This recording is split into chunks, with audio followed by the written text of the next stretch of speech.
Vous êtes sur Africa Télévision. Merci de nous suivre pour cette principale édition de la mi-journée. Tout de suite, le sommaire. L'ONU aux commandes des opérations de maintien de la paix en Centrafrique. La MISCA prend le relais des forces africaines. Au total, 12 000 hommes seront progressivement déployés. À la une de l'actualité de ce lundi 15 septembre, le monde célèbre la journée de la démocratie. Cette édition 2014 a pour thème « Faire participer les jeunes à la démocratie » dans le but de mettre l'accent sur les défis et opportunités que représente la participation des jeunes au processus démocratique.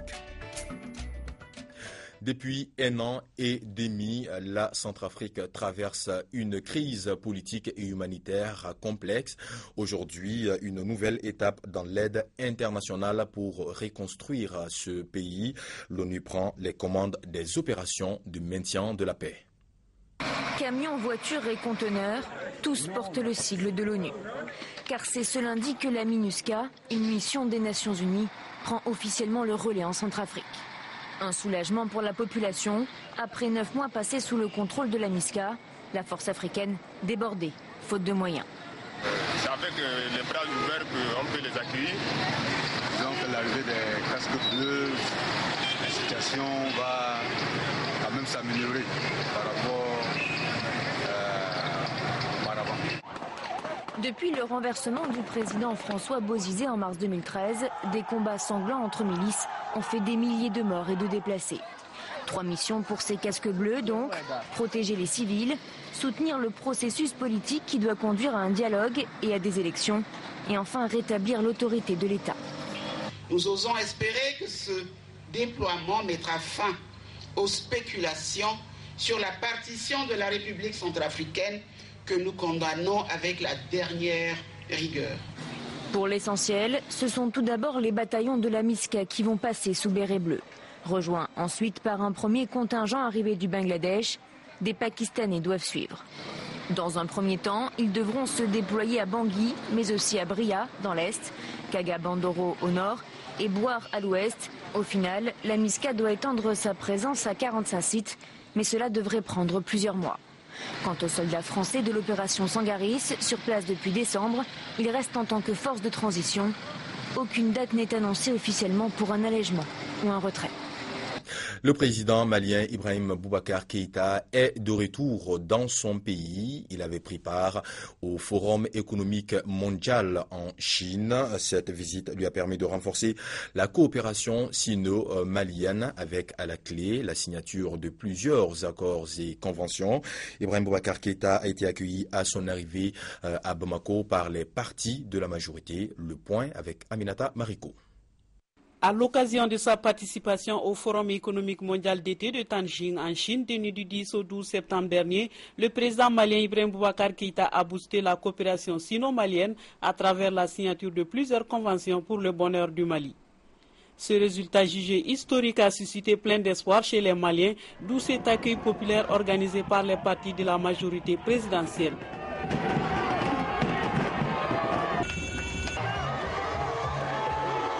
Très comblé, le président malien qualifie cette visite de fructueuse. L'accueil des dirigeants chinois a été à la hauteur, comme toujours.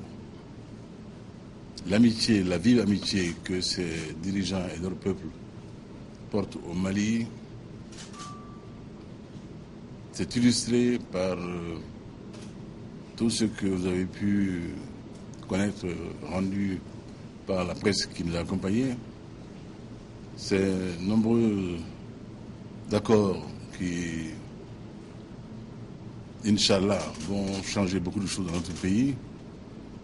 Et également, cette cerise sur le gâteau, ce don exceptionnel sans contrepartie de 25 milliards de francs CFA accordés à la République du Mali.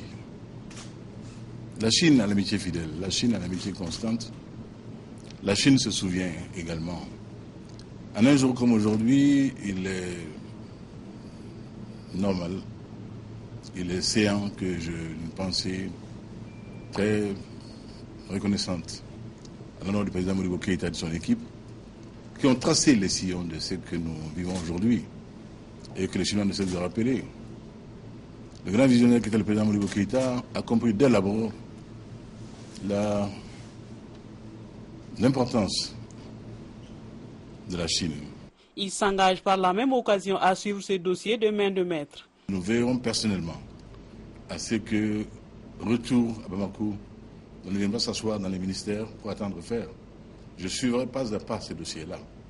Entre autres 18 milliards de francs CFA de dons sans condition, un prêt de 8 milliards de francs CFA sans intérêt, soit 26 milliards de francs CFA, la Chine offre gracieusement 600 bourses d'études aux étudiants maliens sur une durée de 3 ans et des équipements médicaux d'une valeur de 80 millions de francs CFA. Également, plusieurs accords et conventions ont été signés dans les différents domaines, notamment les infrastructures, le transport, le logement, l'énergie, le numérique, l'industrie et les mines. Célébration ce lundi de la Journée internationale de la démocratie. Pour cette édition 2014, le thème retenu, mobiliser les jeunes autour de la démocratie, une activité célébrée chaque année par l'Union interparlementaire, nous explique ici nos confrères de la télévision gabonaise. Le Parlement gabonais ne dérogera pas à cette tradition établie depuis 2008 par l'Union interparlementaire, à savoir l'organisation tous les 15 septembre de chaque année de la Journée internationale de la démocratie. Une journée qui, selon l'UIP, est une occasion opportune pour les parlements du monde entier d'échanger avec les citoyens et particulièrement avec les jeunes au sujet du Parlement et de la démocratie, tel rappelé ici en 2013 par le 5e vice-président de l'Assemblée nationale. L'Union parlementaire, considéré par tous aujourd'hui comme le Parlement des parlements du monde, encourage chacun de ses membres à célébrer cette journée.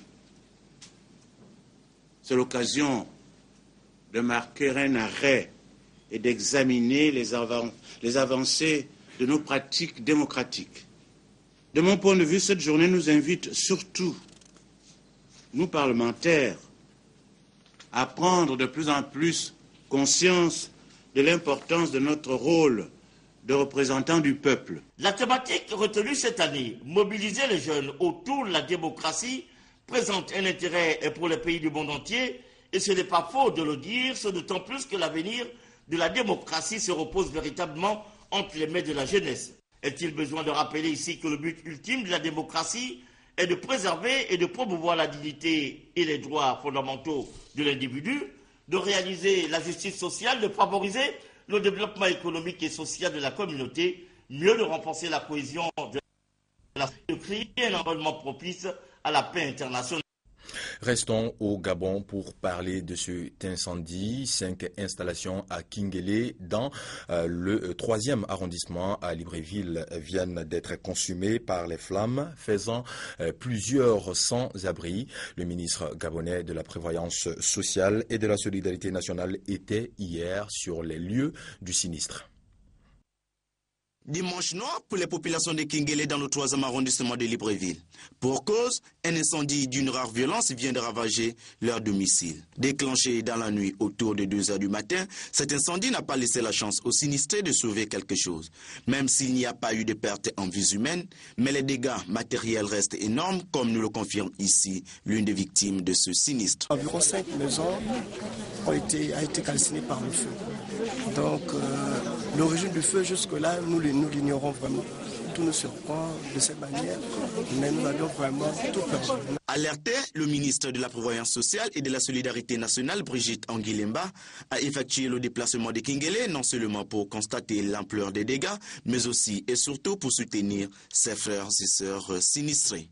Une situation de désolation. Nous sommes là avec Madame le maire. Nous avons été informés qu'il y avait beaucoup de familles gabonaises qui avaient été victimes de cet incendie. Je crois 3 ou 4 maisons qui ont été détruites. Rose Osuka, maire de Libreville, présente sur les lieux, a rassuré les victimes quant aux mesures qui seront mises en place pour la reconstitution de leurs documents administratifs. Nous sommes sur le lieu en tant qu'officier d'état civil, c'est tout à fait normal que j'en ai discuté avec la plupart des victimes. Il va falloir qu'ils se mettent en comité et qu'ils essayent déjà de regrouper toutes les familles qui ont eu à perdre leur dossier d'état civil, déjà mon conseiller qui était sur place très tôt le matin à 8h a commencé à travailler avec eux et je crois que l'urgence sera faite. Même si l'origine de cet incendie reste encore non élucidée, certaines personnes indiquées parlaient déjà d'un mégot de cigarettes qu'on aurait laissé à la traîne sans être éteint. C'est un aéroport qui connaît en ce moment une affluence record, l'aéroport international de Jeddah. Près de 3 millions de fidèles venus du monde entier sont attendus pour le pèlerinage à la Mecque. Cette année, les autorités ont mis en place des mesures draconiennes pour prévenir toute contamination du virus Ebola. L'Arabie Saoudite se prépare à accueillir les pèlerins en provenance d'Afrique de l'Ouest où l'épidémie due au virus Ebola fait rage. Munie de combinaisons de protection, une équipe sanitaire mise en place à l'aéroport de Jeddah doit contrôler les passagers d'un avion en provenance du Nigeria. Nous questionnons toutes les compagnies aériennes qui transportent les pèlerins. Chacun d'eux doit remplir une fiche de santé qui liste des symptômes liés au virus. Le personnel du ministère de la Santé embarque ensuite dans l'appareil pour les collecter. L'Arabie Saoudite a suspendu les visas pour la Sierra Leone, la Guinée et le Libéria.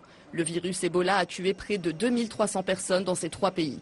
Cette suspension ne concerne pas le Nigeria où les cas de malades recensés provenaient de l'étranger selon les autorités saoudiennes. Mais le risque est tout de même présent.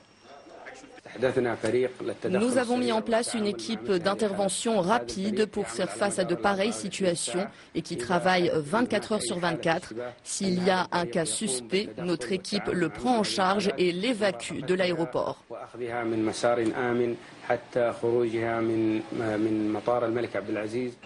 À l'aéroport de Jeddah, un pèlerin nigérian suspecté d'avoir contracté le virus Ebola est transféré en ambulance vers l'hôpital.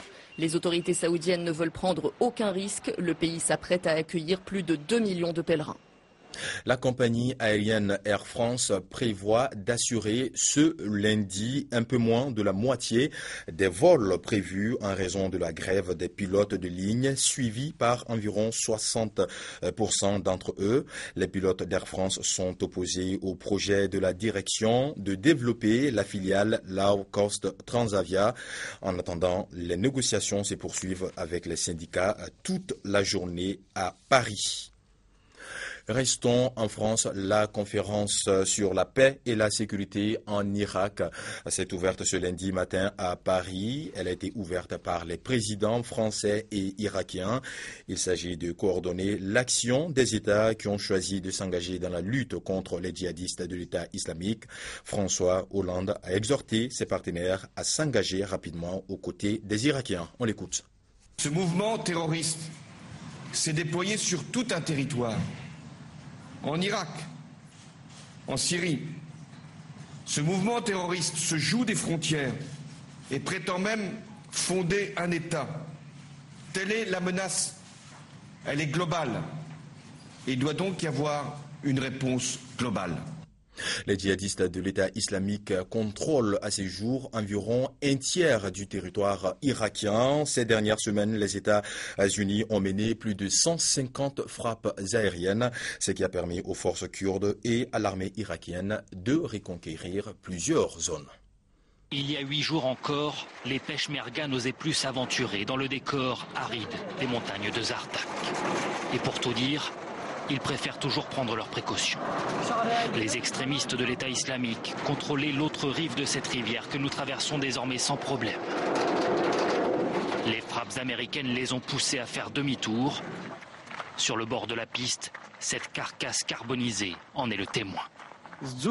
Les frappes aériennes ont été très efficaces. Ça a renversé le rapport de force.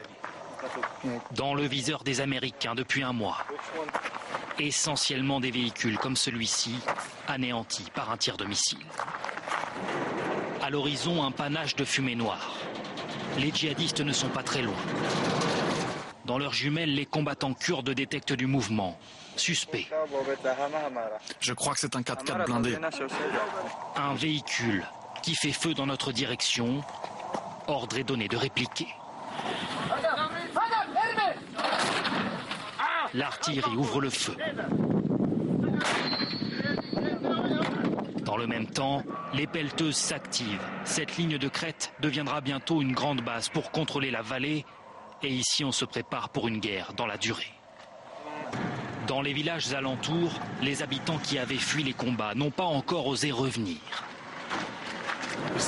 Quand ils battent en retraite, ils piègent les cadavres avec des explosifs. Même chose pour les voitures ou les fenêtres. Ils cherchent à nous surprendre. Vous ouvrez une porte et boum, vous êtes mort. À quelques kilomètres de là, ce camp qui accueillait 10 000 réfugiés s'est vidé en 3 heures lorsque les djihadistes se sont rapprochés. Chaque détail traduit le vent de panique qui a soufflé sur cette plaine. Personne ou presque désormais ne s'aventure ici, à portée de canon des extrémistes de l'État islamique. C'est tout pour Afrique Midi. Merci de l'avoir suivi. L'information continue sur africatelevision.com. À très bientôt sur notre chaîne. Au revoir.